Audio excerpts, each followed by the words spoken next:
There's a single two-letter word that has the power to completely transform your life. A word that can free you from toxic relationships, protect your time, preserve your energy, and help you build the life you actually want instead of the life others expect you to live. That word is no. And for most of my life, I couldn't say it. I was the person who said yes to everything. Yes to helping friends move on my only day off. Yes to taking on extra projects at work without extra pay. Yes to lending money I couldn't afford to lose. Yes to attending events I didn't want to go to. Yes to relationships that drained me. Yes to obligations that had nothing to do with my goals or values. I thought I was being a good person. I thought I was being helpful, generous, and kind. I thought that saying yes to everyone else was what good people did. But what I was actually doing was saying no to myself. Every time I said yes to someone else's agenda, I was saying no to my own. Every time I said yes to something that didn't serve me, I was saying no to something that would have. And it almost destroyed me. 3 years ago, I was completely burned out. I was working 60 hours per week at a job I hated because I couldn't say no when they asked me to take on more responsibilities. I was in a relationship that had been over for 2 years, but I couldn't end it because I didn't want to hurt the other person. I had $12,000 in debt because I kept lending money to people who never paid me back. I was exhausted, resentful, and living a life that felt like it belonged to someone else. Then I had a breakdown. Not a dramatic, public breakdown. A quiet, personal one. I was sitting in my car after another 12-hour workday, about to drive to help a friend with something they could have easily done themselves, and I just couldn't move. I sat there for 20 minutes, feeling the weight of all the yes I'd given away.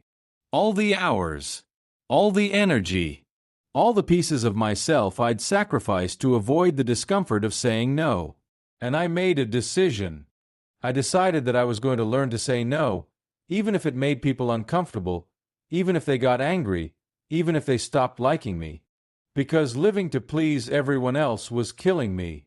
That decision, the decision to start saying no, changed everything. Within 6 months, I had quit the job that was draining me and started a business doing work I actually cared about. I ended the relationship that had become a prison. I cut off financial support to people who were using me. I started spending my time on things that actually mattered to me. And you know what happened? Some people got angry. Some people called me selfish. Some people stopped talking to me. But my life became mine again. Today, I run a business that gives me complete autonomy over my time. I'm in a relationship with someone who respects my boundaries. I have financial stability because I stopped giving away money I needed. I have energy because I stopped giving it away to people and activities that depleted me. I sleep well at night. I wake up excited about my day. I feel like I'm living my actual life instead of performing a role in someone else's story. And it all started with learning to say no. This audiobook is about the transformative power of that simple word. We're going to explore why saying no is so difficult, what happens when you can't do it, and most importantly, how to develop the skill of setting and maintaining boundaries that protect your time, energy, and life.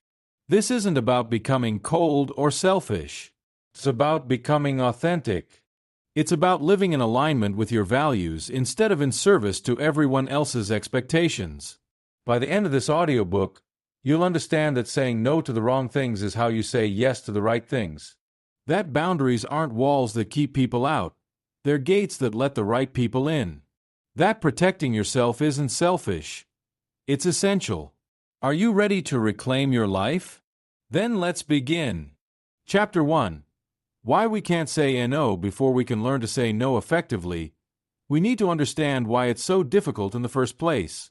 Because for most people, saying no doesn't just feel uncomfortable, it feels impossible. There are 3 primary reasons why people struggle to set boundaries. Reason 1. We confuse kindness with compliance. From childhood, most of us are taught that being a good person means being helpful, accommodating, and agreeable. We're praised when we share, when we compromise, when we put others first. These are valuable lessons, but they often get distorted. We start to believe that kindness means always saying yes. That being a good person means never disappointing anyone. That caring about people means sacrificing ourselves for them. This is a fundamental misunderstanding. Real kindness includes self-respect. Real generosity includes boundaries. You cannot authentically care for others if you're depleting yourself in the process. Think about it this way. If you're on an airplane and the oxygen masks drop, you're supposed to put yours on first before helping others. Why? Because you can't help anyone if you've passed out from lack of oxygen. The same principle applies to life. You cannot be genuinely helpful to others if you're running on empty. You cannot give from a depleted well. Boundaries aren't selfish. They're the mechanism that allows you to be sustainably generous instead of destructively self-sacrificing. But most of us were never taught this. We were taught that putting ourselves first is selfish, and we carry that belief into adulthood where it becomes a prison. Reason 2. We're afraid of conflict and rejection. Let's be honest. When you say no to someone, especially someone who's used to you saying yes, they're often not happy about it. They might get upset. They might argue. They might try to guilt you. They might even reject you. And for most people, the fear of that reaction is worse than the cost of saying yes. We're social creatures. We're wired to want approval and acceptance. The thought of someone being angry with us or thinking poorly of us triggers deep discomfort. So we avoid it by saying yes, even when yes is wrong for us.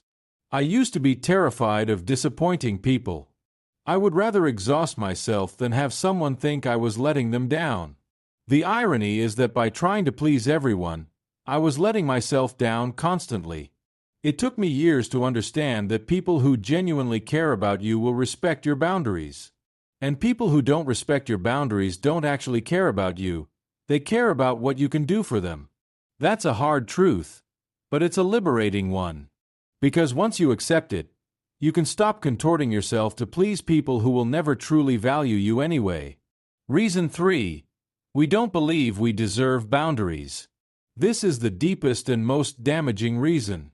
Many people struggle to say no because, at a core level, they don't believe their time, energy, and well-being are valuable enough to protect. They think, "Who am I to say no?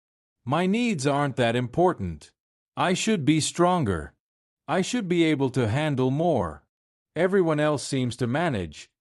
Why can't I?" This lack of self-worth is often rooted in childhood experiences, past relationships, or cultural conditioning. Maybe you grew up in a family where your needs were dismissed. Maybe you were in a relationship with someone who made you feel like you were never enough. Maybe you internalized messages from society that your value comes from what you do for others, not from who you are. Whatever the source, this belief, that you don't deserve to have boundaries, is toxic. It leads to chronic people-pleasing, burnout, resentment, and a life that feels like it's being lived for everyone except you.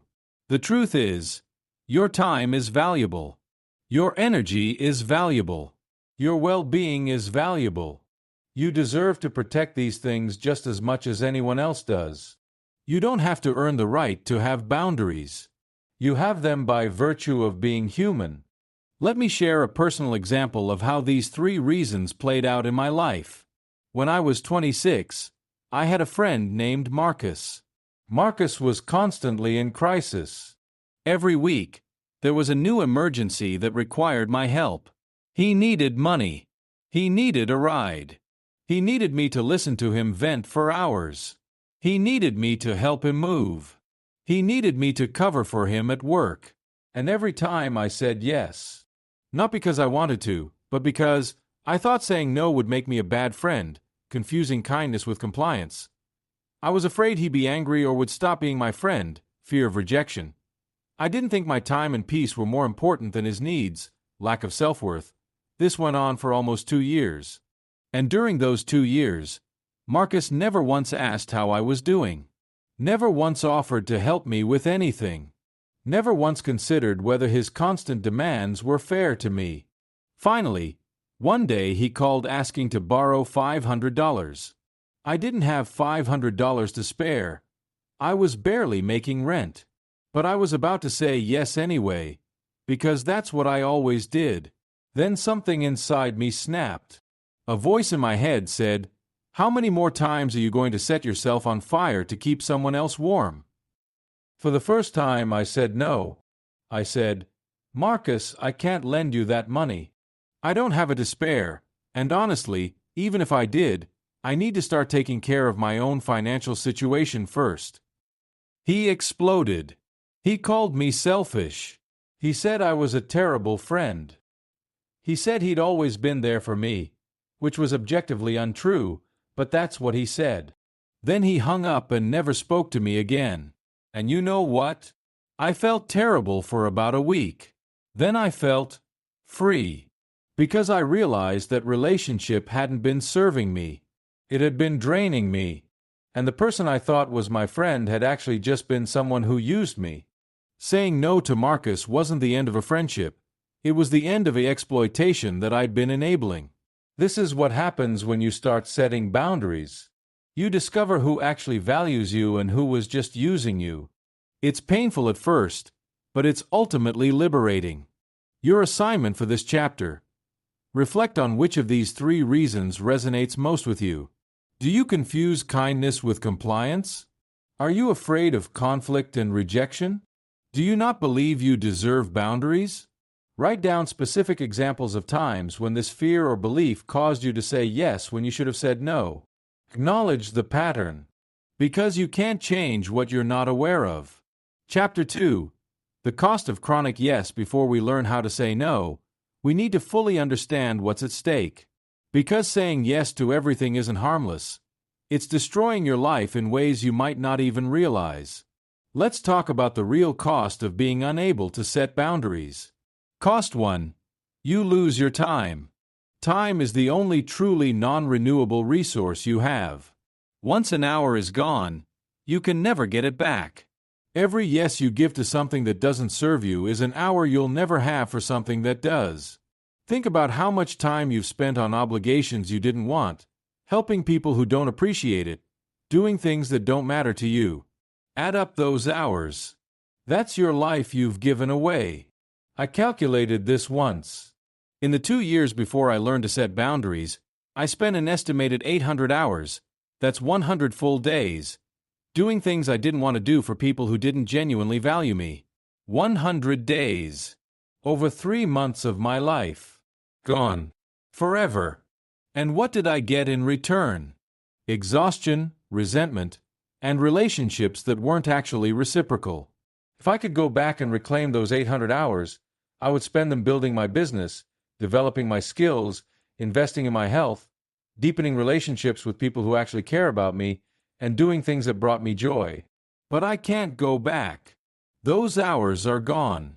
You, however, still have your hours ahead of you. You can choose, starting today, to stop giving them away. Cost 2: you lose your energy. Time isn't the only thing you're losing. You're also losing energy. Physical, mental, and emotional energy. Every obligation you don't want to fulfill drains you. Every conversation with someone who takes and never gives depletes you. Every time you prioritize someone else's agenda over your own, you're spending energy you'll need for your actual life. And unlike time, which refreshes every day, energy is more complex. You can be physically rested but emotionally exhausted. You can have hours available but no capacity to do anything meaningful with them. This is what chronic people-pleasing does. It creates a state of constant depletion where you're too tired to pursue your own goals, too drained to be present for the people who truly matter, too exhausted to even know what you want anymore. I remember what this felt like. I would come home after spending all day meeting other people's expectations, and I'd have nothing left. No energy for my own projects. No capacity for creativity. No bandwidth for actual joy. I was living in a constant state of near empty, always running on fumes, never fully rested or restored. This is not sustainable. Eventually, you break. Your body breaks down. Your mind breaks down. Your spirit breaks down. Cost 3. You lose yourself. This is the most insidious cost. When you spend your life saying yes to everyone else's needs, wants, and expectations, you slowly lose touch with your own. You stop knowing what you actually want because you're always focused on what others want from you. You stop knowing what you value because you're always adapting to others' values. You stop knowing who you are because you're always being who others need you to be. This is how you end up living someone else's life. You become a character in everyone else's story instead of the author of your own. I lost myself completely during my people-pleasing phase. If you'd asked me, "What do you want?" I genuinely wouldn't have been able to answer. I'd spent so long prioritizing everyone else that I had no idea what I valued, what I enjoyed, what I wanted my life to look like. I was a collection of reactions to other people's demands. I had no core, no center, no authentic self that I could point to and say, "This is who I am." Getting that back, rediscovering myself, required saying no repeatedly until I had enough space to hear my own voice again. Cost 4. You lose respect, both others and your own. Here's a paradox. The more you say yes to please people, the less they respect you. People respect boundaries. They respect people who know what they want and aren't afraid to advocate for it. They respect people who have standards and maintain them. When you say yes to everything, people learn that your boundaries are flexible, your time is available, and your needs can be ignored. They don't respect you more for your accommodation. They respect you less. And even worse, you lose respect for yourself. Deep down, you know when you're betraying yourself by saying yes when you want to say no. You know when you're compromising your values. You know when you're being taken advantage of. And every time you allow it to continue, you chip away at your self-respect. You confirm the belief that you're not valuable enough to set boundaries. You prove to yourself that other people's comfort is more important than your well-being. This erodes your sense of self-worth over time until you genuinely believe you don't deserve better treatment. Cost 5. You attract the wrong people and repel the right ones. People who respect boundaries are attracted to people who have boundaries.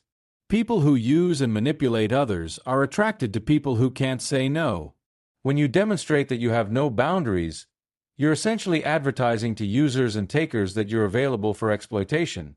And simultaneously, you're signaling to healthy people that you're not ready for reciprocal relationships. Think about it. Would you want to be in a relationship with someone who never says no to anyone? Someone who has no sense of their own needs and priorities? Someone who's so desperate for approval that they'll compromise themselves constantly? Probably not. Because that dynamic isn't healthy. It's not a partnership. It's caretaking. Healthy people want partners, friends, and colleagues who have boundaries. They want mutual respect, reciprocity, and authenticity. But when you can't say no, you're not available for that kind of relationship. You're only available for unbalanced dynamics where others take and you give. Cost 6. You miss your own life. This is the ultimate cost. While you're busy living for everyone else, your actual life, the one you're meant to be living, passes you by. The business you never started because you were too busy helping others with theirs. The relationship you never pursued because you were stuck in one you couldn't leave. The hobby you never developed because you had no time or energy. The dream you never chased because you were too exhausted from chasing everyone else's. One day, you wake up and realize that decades have passed, and you've been so busy being who everyone else needed you to be that you never became who you were meant to be. That's the real tragedy of chronic yes. Not just that you're tired or taken advantage of, but that you miss the opportunity to live your actual life. This is what finally motivated me to change. I realized that if I didn't start saying no, I would reach the end of my life and realize I'd never actually lived it. I'd just been a supporting character in everyone else's story. That terrified me more than any discomfort of setting boundaries ever could. Your assignment for this chapter: calculate your own cost. Think about the past year. How much time have you spent on obligations you resented? How much money have you given that you needed? How much energy have you expended on people who don't reciprocate? Write it down. Look at it. Let yourself feel the weight of what chronic yes has cost you. Because until you're truly clear on the cost, you won't be motivated enough to do the hard work of changing. Chapter 3. The anatomy of a boundary. Now that you understand why boundaries matter and what happens without them, let's talk about what a boundary actually is and isn't. A boundary is not a punishment, a manipulation, or a way to control others. A boundary is a clear statement of what you will and won't accept in your life, and what you will do if that boundary is violated. Think of boundaries as the property lines of your life. They define where you end and others begin. They protect your physical space, your time, your energy, your emotions, and your values. There are several types of boundaries. Physical boundaries. These relate to your body and personal space. Who can touch you and how? How close people can stand to you. Whether you're comfortable with physical affection. Physical boundaries also include your right to safety, rest, and health. The right to say no to physical activities you're not comfortable with. Emotional boundaries. These relate to your feelings and emotional energy. Your right to have your feelings respected. Your right not to take on other people's emotions. Your right to end conversations that are emotionally draining. Emotional boundaries mean you're not responsible for managing other people's feelings, and they're not entitled to dump their emotional turmoil on you without your consent. Time boundaries. These relate to how you spend your hours. Your right to decline invitations. Your right to leave events when you want to. Your right to have time alone or time for your priorities. Time boundaries mean your schedule is yours to manage, and other people don't get to dictate how you spend your time. Mental boundaries. These relate to your thoughts, values, and beliefs. Your right to your own opinions. Your right to disagree. Your right not to be belittled or gaslit. Mental boundaries mean you don't have to accept others' definitions of reality, and you're allowed to trust your own perception and judgment. Material boundaries. These relate to your possessions and money. Your right to say no to lending money. Your right to protect your belongings. Your right not to be financially exploited. Material boundaries mean you're not obligated to financially support others at the expense of your own stability. Sexual boundaries. These relate to physical intimacy. Your absolute right to consent or refuse. Your right to define what you're comfortable with. Your right to change your mind at any time. Sexual boundaries mean you have complete autonomy over your body and who has access to it. Now, here's what boundaries are not. Boundaries are not ultimatums. An ultimatum is, change your behavior or I'll leave. A boundary is, I won't accept this behavior. If it continues, I'll remove myself from the situation. The difference is subtle but important. An ultimatum tries to control the other person. A boundary controls only your own actions. Boundaries are not punishments. Setting a boundary isn't about making someone feel bad or teaching them a lesson. It's about protecting yourself. Boundaries are not manipulations. You don't set boundaries to get someone to behave differently. You set them because certain behaviors are unacceptable to you, regardless of whether the person changes. Boundaries are not walls. Healthy boundaries aren't about shutting everyone out. They're about letting the right people in while keeping the wrong behaviors out. Here's what effective boundaries look like. They're clear. No ambiguity. I don't lend money to friends is clear. I'm not really comfortable with lending money, but maybe sometimes is not. They're consistent. You enforce them every time, not just when it's convenient. Inconsistent boundaries aren't boundaries. They're suggestions. They're non-negotiable. You don't defend them, justify them, or seek permission for them. You simply state them and maintain them. They're about you, not others. You need to stop calling so late. Puts responsibility on the other person. I don't answer calls after 9 p.m. Puts responsibility on you to maintain your own boundary. Let me give you a real example of how I learned to set an effective boundary. I used to have a family member who would call me constantly with complaints and drama. multiple times per day, often late at night. Every call was at least 45 minutes of listening to problems they had no interest in solving, just venting and emotional dumping. 4 years, I answered every call. I thought I had to because we were family. I thought refusing would make me a bad person. So I sacrificed my peace, my sleep, and my emotional energy to be available whenever they wanted to vent. Finally, I set a boundary. I said, I love you and I care about you, but I can't be available for these calls multiple times per day anymore. I'm setting a boundary. I'll talk once per week for 30 minutes. If you need support beyond that, I think it would be helpful for you to work with a therapist. The response was immediate anger. You're so selfish. I'm your family. You're supposed to be there for me. Here's where the boundary got tested. The old me would have backed down, apologized, and gone back to being available 24/7. But I held the boundary. I said, I understand you're upset, but this boundary is necessary for my well-being, and I'm not changing it. I'm still here for you once a week, but I need to protect my own peace. They tried guilt, anger, manipulation, everything to get me to back down. When I didn't, they stopped talking to me for 3 months. It was uncomfortable. I felt guilty. I questioned whether I was being too harsh. But I also felt lighter. I had my evenings back. I wasn't exhausted from constant emotional dumping. I had space to breathe. Eventually, they reached out again. And you know what? They respected the boundary. They called once a week, and the calls were shorter. Our relationship actually improved because it was no longer one-sided and draining. That's what happens when you set and maintain boundaries. Initially, people push back. They test whether you're serious. But if you hold firm, one of two things happens.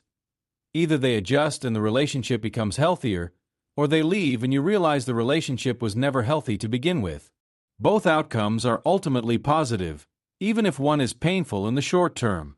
Your assignment for this chapter: identify 3 boundaries you need to set in your life right now. Write them down in clear, specific language. Make them about your actions, not others' behaviors.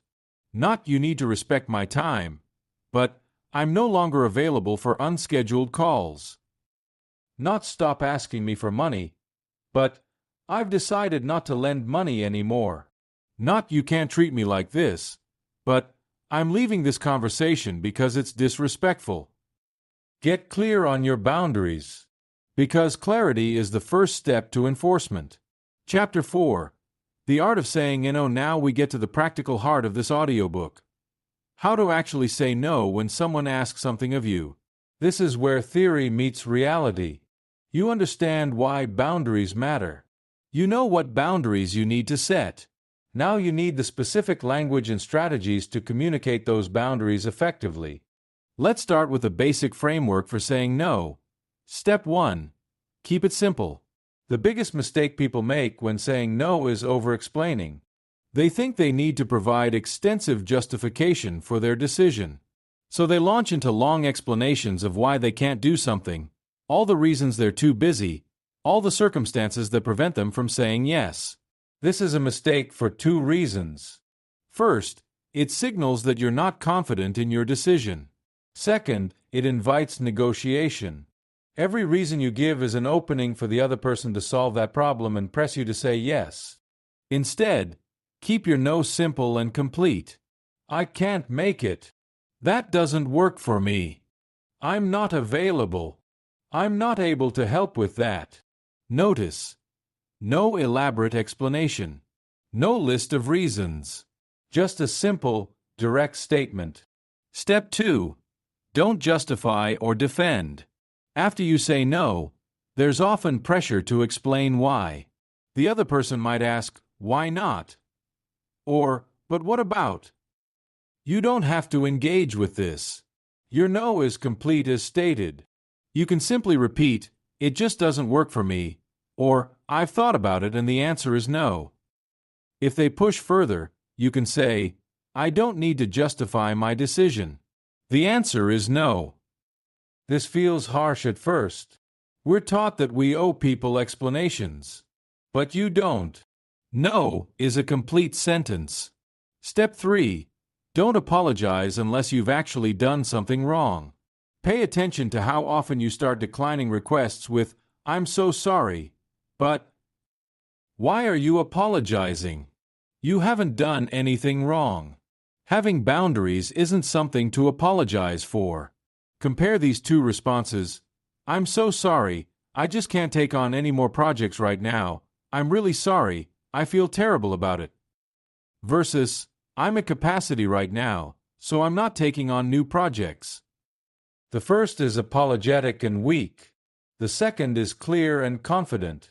Which one do you think will be more respected? Apologizing for having boundaries trains people to see your boundaries as negotiable. It signals that you feel guilty about saying no, which makes them feel entitled to push back. Save your apologies for when you've actually wronged someone. Protecting your own well-being isn't a wrong. Step 4. Offer an alternative only if you genuinely want to. Sometimes when saying no, you might want to offer an alternative. "I can't do X, but I can do Y." This is fine if Y is genuinely something you want to do. But don't offer alternatives out of guilt or pressure. You're allowed to just say no without providing a substitute solution. If someone asks you to help them move and you don't want to, you don't need to say, "I can't help you move, but I can help you pack," unless you actually want to help them pack. It's okay to just say, "I'm not available to help you move. I hope it goes smoothly." Step 5. Be prepared for pushback. When you start setting boundaries, especially with people who are used to you saying yes, they will push back. They'll try guilt. "But I really need you." They'll try anger. "Wow, I thought you were my friend." They'll try bargaining. "What if I just need 5 minutes?" Your job is to hold the boundary regardless of their response. Remember, their reaction is their responsibility, not yours. You're not responsible for managing their disappointment, frustration, or anger at your boundary. If they're a healthy person, they'll respect your no even if they're disappointed. If they're not healthy, they'll escalate. And that's information you need about who they are. Now let's talk about specific scenarios and language. Scenario 1. Declining social invitations. "I can't make it, but thanks for thinking of me. That doesn't work with my schedule. I need to pass on this one." You don't need to explain that you're tired, need alone time, have other plans, or simply don't want to go. "I can't make it" is sufficient. Scenario 2. Refusing to lend money. "I have a policy of not lending money. It's nothing personal. I'm not in a position to help financially. I don't mix money and relationships." Notice, these are policies, not personal rejections. You're not saying, "I don't trust you," or "I don't think you'll pay me back." You're stating a general boundary. Scenario 3. Declining work you don't have capacity for. "I'm at capacity right now and can't take this on. This doesn't align with my current priorities. I need to decline so I can focus on my existing commitments." In a work context, it's especially important to be clear and professional. You're not being difficult. You're being realistic about your bandwidth. Scenario 4. Ending conversations that drain you. "I need to go now. Let's talk another time. I'm not in the right headspace for this conversation. Can we revisit it later? I need to end this call. We'll catch up soon." You don't need to wait until the other person is done talking to end a conversation. If it's draining you, you can end it at any time. Scenario 5. Saying no to requests for your time. "I'm not available for that. I need to protect my time right now. That doesn't fit into my schedule." Your time is yours.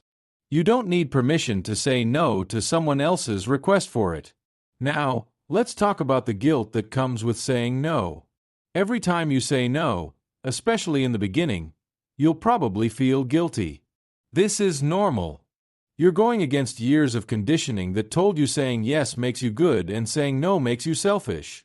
Here's how to handle that guilt. First, recognize that feeling guilty doesn't mean you've done something wrong. Guilt is just an emotion. It's information, not instruction. Second, remind yourself of the cost of saying yes. When you feel guilty about saying no, remember everything you learned in Chapter 2 about what saying yes costs you. Third, understand that healthy people won't make you feel guilty for having boundaries. If someone is trying to guilt you, that's manipulation, not legitimate concern. Fourth, give yourself time. The guilt will lessen as you practice saying no and see that the sky doesn't fall. Eventually, saying no will feel natural and even empowering. Let me share one more personal story. When I first started saying no, I said no to being my friend's free tech support. He would call me constantly whenever he had any problem with his computer, phone, or software, expecting me to drop everything and help him troubleshoot. I finally said, I can't be your on-call tech support anymore. If you need help, you'll need to hire someone or use official customer support. He was shocked, then angry, then tried to guilt me. So I guess our friendship means nothing to you. I held the boundary. Our friendship matters to me, which is why I need this boundary. I'm happy to spend time with you socially, but I need to stop being your free tech support. He sulked for 2 weeks. I felt terrible. I questioned whether I'd been too harsh, whether I was being a bad friend, whether I should just go back to helping him. But I didn't. I held the boundary, and eventually he adjusted. He stopped calling me for tech issues, and our friendship actually improved because it became more balanced. We started doing things together that we both enjoyed instead of me always being in the helper role. That's what boundaries do. They filter relationships. The healthy ones adjust and continue. The unhealthy ones end, freeing you up for better connections. Your assignment for this chapter: practice saying no to something small this week. It doesn't have to be a major confrontation. Just practice the mechanics of saying no simply, without over-explaining or apologizing. Can you work late tomorrow? No, I'm not available. Can you cover my shift? I can't, but I hope you find someone. Want to grab drinks? Not this time. Start small. Build the muscle. Notice how it feels to say no and have the world keep turning. Chapter 5.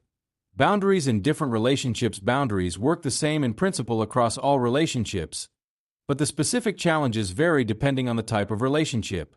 Let's talk about how to navigate boundaries in the most common relationship contexts. Family boundaries. Family relationships are often the hardest place to set boundaries because they come with deep conditioning about loyalty, obligation, and duty. Many people believe that family relationships are different, that you owe your family unlimited access to you, that blood is thicker than water, that you have to tolerate behavior from family that you'd never accept from anyone else. This is false. Being related to someone doesn't mean they get to violate your boundaries. Being family doesn't mean you have to accept abuse, manipulation, or exploitation. You can love your family and still have boundaries with them. In fact, boundaries often make family relationships healthier because they remove the resentment that builds when there are no limits. Common family boundary challenges. The over-involved parent. This is the parent who feels entitled to know everything about your life, make decisions for you, or give unsolicited advice constantly. Boundary: I appreciate your concern, but I need to make my own decisions about this. The crisis-addicted sibling. This is the family member who's always in some emergency and expects you to fix it, bail them out, or rescue them repeatedly. Boundary: I care about you, but I can't keep being your solution to every crisis. You need to develop your own resources. The guilt-tripping relative. This is the family member who uses guilt to control you. If you really loved me, you'd. Or after everything I've done for you. Boundary: I'm not available for guilt-based conversations. If you want to talk to me respectfully, I'm here. Otherwise, I'm ending this call. The key with family boundaries is consistency. Family members will test boundaries more than anyone else because they're used to having special access to you. You must enforce your boundaries every single time, or they'll learn that your boundaries are flexible. Romantic relationship boundaries. Boundaries in romantic relationships are essential for maintaining both connection and individual identity. Many people think that love means merging completely with another person, but healthy relationships require two whole people choosing to be together, not two halves trying to complete each other. Common romantic boundary challenges. Time and space. You're allowed to have time alone, time with friends, and time for your individual interests. Your partner isn't entitled to all your time. Boundary. I need Thursday evenings for myself. That's my time to recharge. Emotional labor. You're not responsible for managing your partner's emotions, fixing their problems, or being their therapist. Boundary. I want to support you, but I can't be responsible for managing your feelings. That's something you need to work on yourself or with a professional. Communication style. You're allowed to require respectful communication. Yelling, name-calling, or other abusive communication is never acceptable. Boundary. I don't engage in conversations when voices are raised. When you're ready to talk calmly, I'm here. Financial boundaries. You're allowed to have financial boundaries even in committed relationships. Separate accounts, decisions about spending, boundaries about debt. These are all legitimate. Boundary.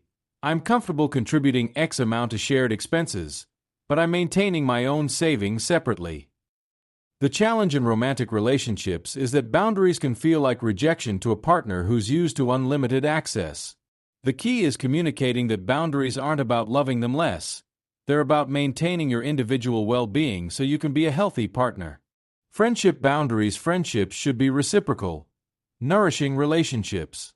But sometimes friendships become one-sided, where one person gives and the other takes, or where one person's needs consistently overshadow the others. Common friendship boundary challenges. The energy vampire. This is the friend who always has problems, always needs support, always dominates conversations with their issues, but never asks how you're doing. Boundary. I care about you, but our conversations have become very one-sided. I need our friendship to be more balanced. The last-minute friend. This is the person who only reaches out when they need something, often with urgent requests that disrupt your plans. Boundary. I need more advance notice to help with things. Same-day requests don't work for my schedule. The boundary pusher. This is the friend who repeatedly asks after you've said no, hoping to wear you down. Boundary. I've already answered this. Asking again won't change my answer. The key with friendship boundaries is recognizing that healthy friendships survive boundaries. If setting a boundary ends a friendship, it wasn't a healthy friendship. It was a dynamic of use. Workplace boundaries. Work boundaries are critical for preventing burnout and maintaining work-life balance. Many people struggle with work boundaries because they fear career consequences or want to be seen as team players. But here's the truth. Being unable to set boundaries at work doesn't make you a valuable employee. It makes you an exploitable one. Common workplace boundary challenges. After-hours contact. Being expected to respond to messages, emails, or calls outside of working hours. Boundary. I don't check work communications after 6 p.m. or on weekends unless there's a genuine emergency. Scope creep. Being asked to take on responsibilities outside your role without additional compensation. Boundary. That's outside the scope of my position. If the company wants to expand my role to include that, we can discuss adjusting my compensation. Taking on others' work. Being asked to help colleagues with their work constantly. Boundary. I need to focus on my own deadlines. I'm not available to help with that. The key with workplace boundaries is being professional but firm. You're not being difficult. You're being clear about your capacity and role. Your assignment for this chapter. Identify the relationship context where you struggle most with boundaries. Write down 3 specific boundaries you need to set in that context. Use the examples above as templates, but customize them to your specific situation. Chapter 6. Handling boundary violations. No matter how clearly you set boundaries, people will sometimes violate them. This is inevitable. The question isn't whether your boundaries will be tested, it's how you'll respond when they are. This chapter is about what to do when someone crosses a line you've drawn. First, let's talk about why people violate boundaries. Sometimes it's innocent. They forgot, they misunderstood, or they didn't realize the boundary applied to this specific situation. These violations are easy to address. A simple reminder is usually sufficient. Sometimes it's a test. Especially when you first set a boundary, people will test whether you're serious about maintaining it. They'll push gently to see if you'll bend. This is particularly common with people who are used to you not having boundaries. Sometimes it's disrespect. They heard your boundary clearly, understood it perfectly, and chose to ignore it because they don't respect you or your limits. Your response needs to match the type of violation. For innocent violations, a gentle reminder works. Hey, remember I mentioned I don't take work calls after 6 p.m. Let's talk about this tomorrow. For test violations, a firmer restatement. I've told you that doesn't work for me. I need you to respect that boundary. For disrespectful violations, consequences. I've stated this boundary multiple times and you continue to ignore it. Because of that, I'm ending this conversation / leaving this situation / reducing contact with you. The key principle is this. Boundaries without consequences aren't really boundaries. They're suggestions. If you say, don't call me after 10 p.m., but you always answer when they call at 11 p.m., you've taught them that your boundary isn't real. If you say, I don't lend money, but you lend money when someone pushes hard enough, you've taught them that your boundaries are negotiable if they just pressure you enough. Consequences don't have to be dramatic or punitive. They're simply the natural result of the boundary being violated. The consequence of calling me after 10 p.m. is that I don't answer. The consequence of asking me for money is that I end the conversation. The consequence of repeatedly disrespecting my boundaries is that I reduce or end contact with you. Let me share a story about enforcing consequences. I had a colleague who repeatedly scheduled meetings during my protected work time. I told him multiple times, I don't do meetings between 9 and 12. That's my deep work time. He'd say, of course, I understand. And then 2 weeks later, I'd get another meeting invitation for 10:30 a.m. After the third time, I didn't just decline the meeting. I addressed the pattern. I said, you've scheduled meetings during my protected time 3 times now despite me asking you not to. I'm going to stop taking meetings with you altogether. If we need to collaborate, we can communicate via email. He was shocked. He tried to argue that the meetings were important, that I was being unreasonable, that he just forgot. I said, whether you forgot or not doesn't change that my boundary wasn't respected. This is the consequence. We didn't have another meeting for 3 months. Then he reached out asking if we could schedule something, and was very careful to respect my availability. That's what happens when you enforce consequences. People learn that your boundaries are real. Now, let's talk about the emotional challenge of enforcing consequences. When you enforce a consequence, especially with someone you care about, you'll probably feel guilty. You might think you're being harsh, unforgiving, or punitive. But here's what you need to understand. Consequences aren't punishment. They're protection. When someone repeatedly violates your boundaries, continuing to allow them full access to you isn't kindness, it's enabling. It's teaching them that they can treat you however they want without repercussions. Real kindness, to yourself and to them, is maintaining the consequence. Because either they'll learn to respect your boundaries and the relationship will improve, or they won't and you'll be freed from a relationship that was harming you. Both outcomes are ultimately positive. Another challenge with consequences is that other people might judge you for them. They might say you're being too sensitive, too rigid, too unforgiving. This is especially common in family or community contexts where there's pressure to keep the peace, and where setting boundaries is seen as causing drama. But here's the truth. You're not causing drama by setting boundaries. The person violating your boundaries is causing drama. You're just refusing to tolerate it. Don't let others' opinions about your boundaries weaken your resolve. People who haven't done the work of setting their own boundaries will often criticize yours. That's their issue, not yours. There's also the question of how many chances you give someone before enforcing consequences. This depends on the severity of the violation and the relationship. For minor violations or new boundaries, I typically use a 3-strike approach. First time is a gentle reminder. Second time is a firm restatement. Third time triggers consequences. But for serious violations, abuse, manipulation, major disrespect, 1 strike might be enough. You don't have to give endless chances to someone who's harming you. Trust your gut. If something feels like a significant violation, it probably is. You don't need to justify why you're not giving more chances. Let's talk about the language of enforcing consequences. I've stated this boundary X times and it continues to be violated. Because of that, I'm specific consequence. This isn't working for me anymore.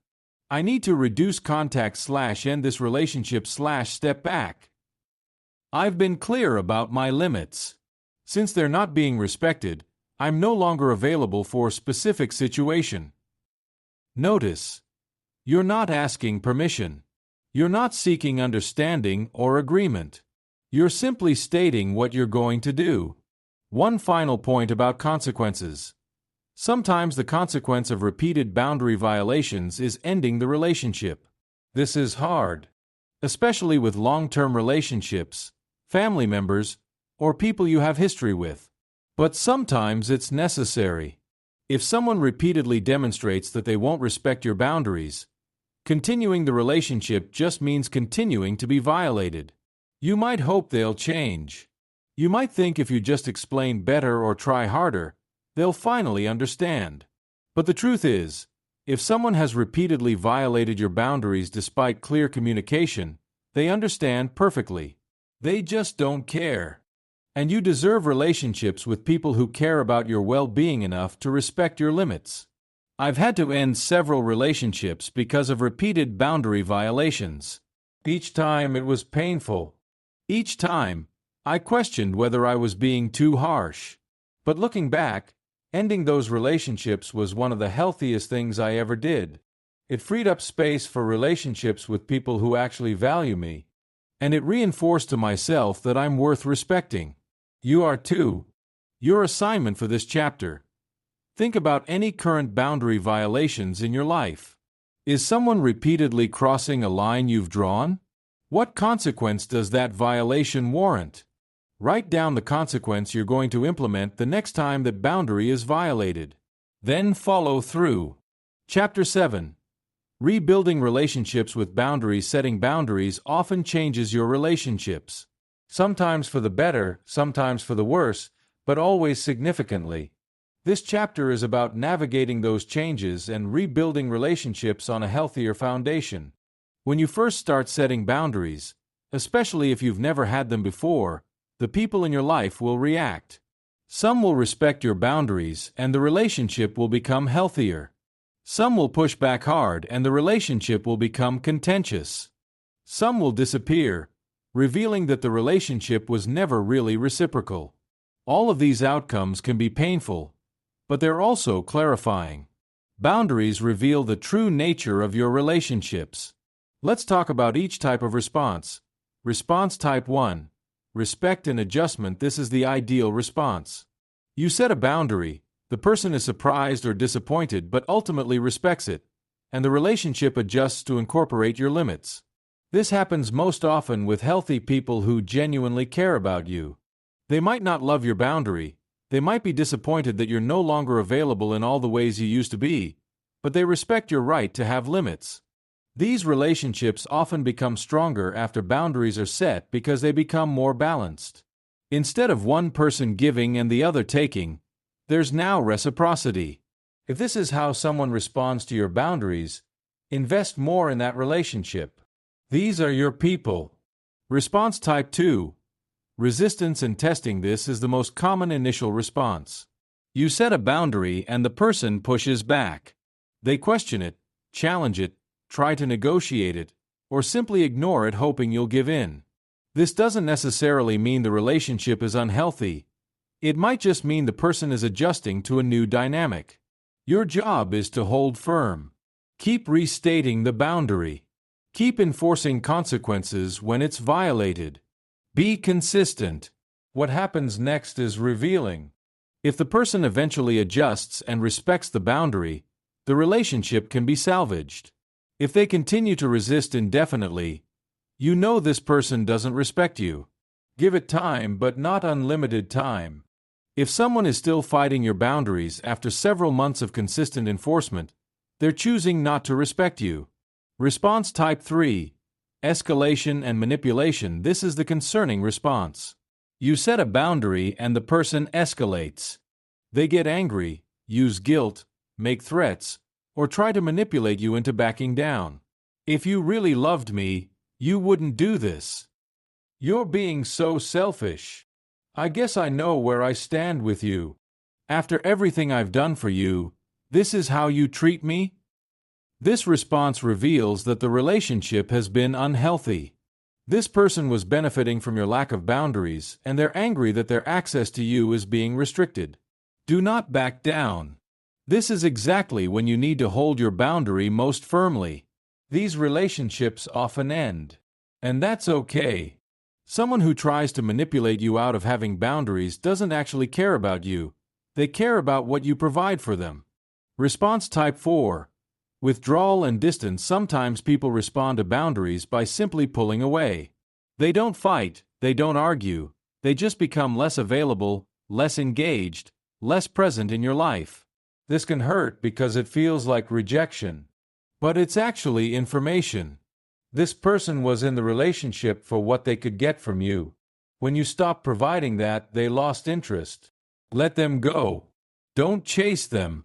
Don't compromise your boundaries to keep them engaged. Their withdrawal is showing you that the relationship wasn't what you thought it was.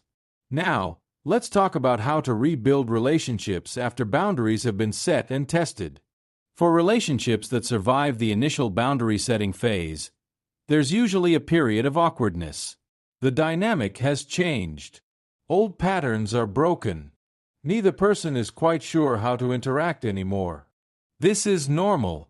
You're both learning a new way of relating. Here's how to navigate this phase. First, be patient. It takes time for a new dynamic to feel natural. Give it at least 3 to 6 months before evaluating whether the relationship is working with boundaries. Second, appreciate the effort. If someone is respecting your boundaries, even though it's uncomfortable for them, acknowledge that. I know this adjustment hasn't been easy, and I appreciate you respecting my boundaries. Third, don't use boundaries as punishment. Once boundaries are set and being respected, don't hold past violations over the person's head indefinitely. If they're making genuine effort, allow the relationship to move forward. Fourth, be open about the process. You can say, "This is new for both of us. I'm still learning how to have boundaries, and you're learning how to relate to me with them in place. Let's be patient with each other." Fifth, recognize that some relationships won't fully recover. Even if someone respects your boundaries, the relationship might not have enough foundation to survive the change. That's okay. Not every relationship is meant to last forever. I want to share a story about a relationship that transformed through boundaries. I had a friend who I'd been extremely close to for over a decade. But over the years, the relationship had become one-sided. I was always the one initiating plans, checking in, providing support. She only reached out when she needed something. When I started setting boundaries, I stopped initiating all the time. I stopped being available for last-minute requests. I stopped lending money. She initially pulled back. We went from talking multiple times per week to barely talking at all. I was heartbroken. I thought the friendship was over. I questioned whether my boundaries had been too harsh. But after about 4 months, she reached out. She said, "I've been thinking about our friendship, and I realize I haven't been showing up for you the way you've shown up for me. I want to do better." That conversation changed everything. We rebuilt the friendship on a healthier foundation. She started initiating. She started asking about my life. She started reciprocating. The friendship today is stronger than it ever was before, because it's balanced now. My boundaries didn't end the friendship. They saved it. Not every story ends this way. But this illustrates an important point. Boundaries can be an invitation to healthier relationship, not just a rejection of unhealthy ones.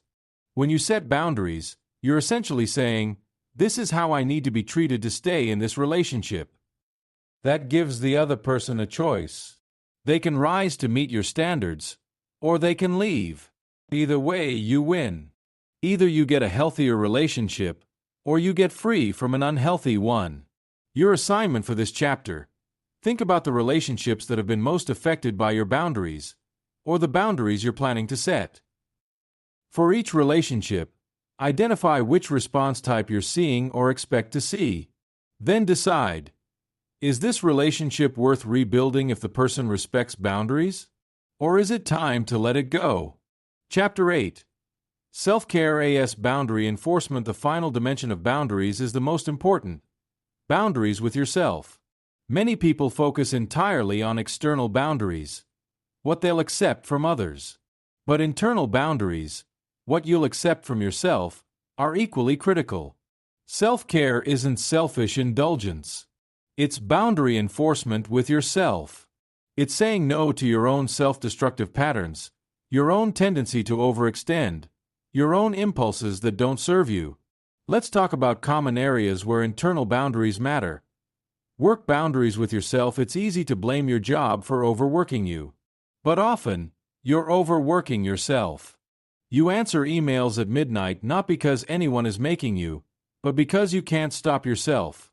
You take work home not because it's required, but because you feel guilty leaving things unfinished. Internal work boundaries might look like, I close my laptop at 6 p.m. every day. I don't check email on weekends. I take my full lunch break away from my desk. I use all my vacation days. These are boundaries with yourself about how much you'll allow work to consume your life. Health boundaries with yourself. You can't pour from an empty cup.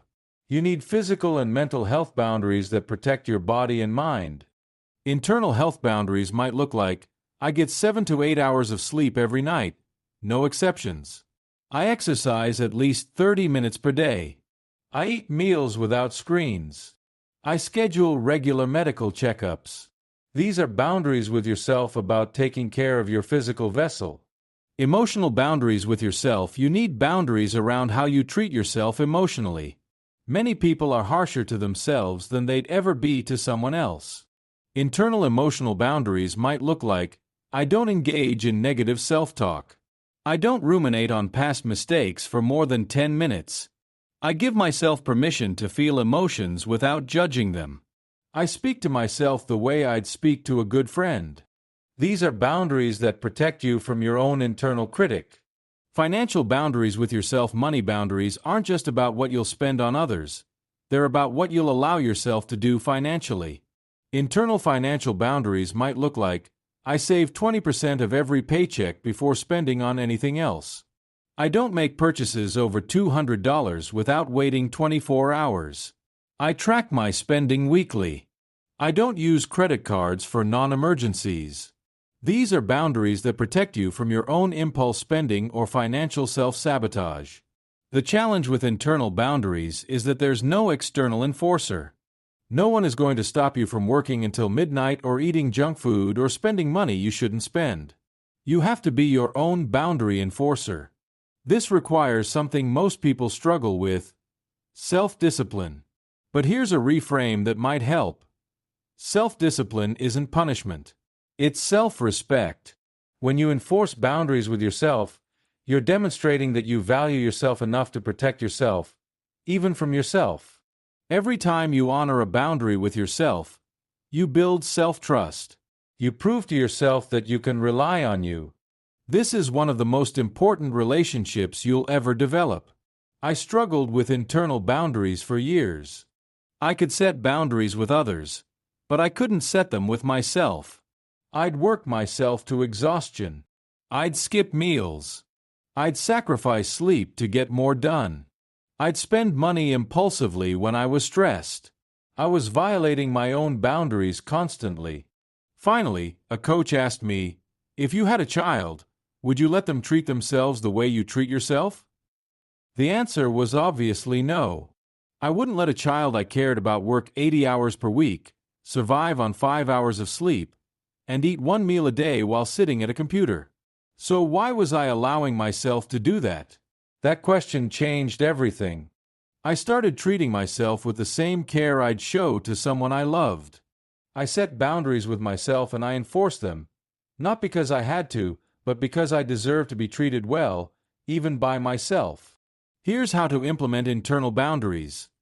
First, identify where you're violating your own boundaries. Where are you overextending yourself? Where are you neglecting your needs? Where are you treating yourself in ways you'd never tolerate from someone else? Second, set specific, clear boundaries with yourself. Not vague intentions like, "I should work less," but specific rules like, "I close my laptop at 6 p.m. and don't reopen it until 9 a.m. Third, create accountability for your internal boundaries. Tell someone what boundaries you're setting with yourself. Check in with them regularly about whether you're maintaining them. Fourth, enforce consequences when you violate your own boundaries. If you break your sleep boundary and stay up until 2 a.m. working, the consequence might be that you're exhausted the next day and you force yourself to go to bed at 9 p.m. to recover. Don't just let violations slide. Address them. Fifth, celebrate when you honor your internal boundaries. Each time you enforce a boundary with yourself, acknowledge it. "I wanted to work tonight, but I held my 6 p.m. boundary. I'm proud of that." This might seem basic, but it's profound. Most people never develop the ability to set and maintain boundaries with themselves. They're at the mercy of their own impulses, their own workaholism, their own self-destructive patterns. But when you can set boundaries with yourself, you become unstoppable. Because you're no longer your own worst enemy, you're your own best advocate. Your assignment for this chapter: identify 3 internal boundaries you need to set with yourself. Write them down specifically. Then create a tracking system, a simple checklist where you mark each day whether you honored those boundaries. Track for 30 days and notice the impact. Conclusion: the life you reclaim we're at the end of this audiobook, but you're at the beginning of something much more important. A life where you're no longer controlled by others' expectations, where your time and energy belong to you, where you're free to build the life you actually want. Let me tell you what happened after I learned to say no. Within a year of starting to set boundaries, my entire life had transformed. I left the job that was exploiting me and started a business that now generates more than I ever made as an employee. I ended the relationship that was draining me and eventually met someone who respects my boundaries and reciprocates my care. I stopped lending money I needed and built financial stability. I stopped saying yes to every social obligation and developed deeper friendships with people who actually value me. But more than any of these external changes, something internal shifted. I felt like myself again. I had energy. I had clarity. I had space to think, to create, to simply be. I'd spent so many years being what everyone else needed me to be that I'd forgotten who I actually was. Boundaries gave me the space to remember. This can be your story too. The journey won't be easy. When you start setting boundaries, people will push back. You'll feel guilty. You'll question whether you're being too harsh. You'll be tempted to go back to your old patterns because they're familiar, even if they were killing you. But I need you to hear this. You deserve to have boundaries. You deserve to protect your time, your energy, your peace, your life. You deserve relationships with people who respect your limits. You deserve to live for yourself, not for everyone else's expectations. And learning to say no is how you claim that life. Every no you give to what doesn't serve you is a yes to what does. Every boundary you set is space you create for what matters. Every person who walks away because they can't respect your limits is making room for someone who will. This isn't about becoming cold or isolated. It's about becoming authentic. It's about surrounding yourself with people and activities that genuinely nourish you instead of drain you. You only get one life. You don't owe it to anyone else. You get to decide how you spend your hours, who you spend them with, and what you build with the time you're given. Boundaries are how you take ownership of that decision. So here's my final challenge to you. Today, right now, commit to setting one boundary you've been avoiding. Just one. Send that text. Have that conversation. Make that decision. It doesn't have to be perfect. It doesn't have to be comfortable. It just has to be honest. Say no to what's been depleting you. Say yes to yourself. And watch as your life begins to transform. 3 years ago, I was drowning in other people's expectations, living a life that felt like it belonged to someone else. Today, I wake up every morning in a life that's authentically mine. The only difference is that I learned 2 letters. N-O. You can learn them too. Your life is waiting.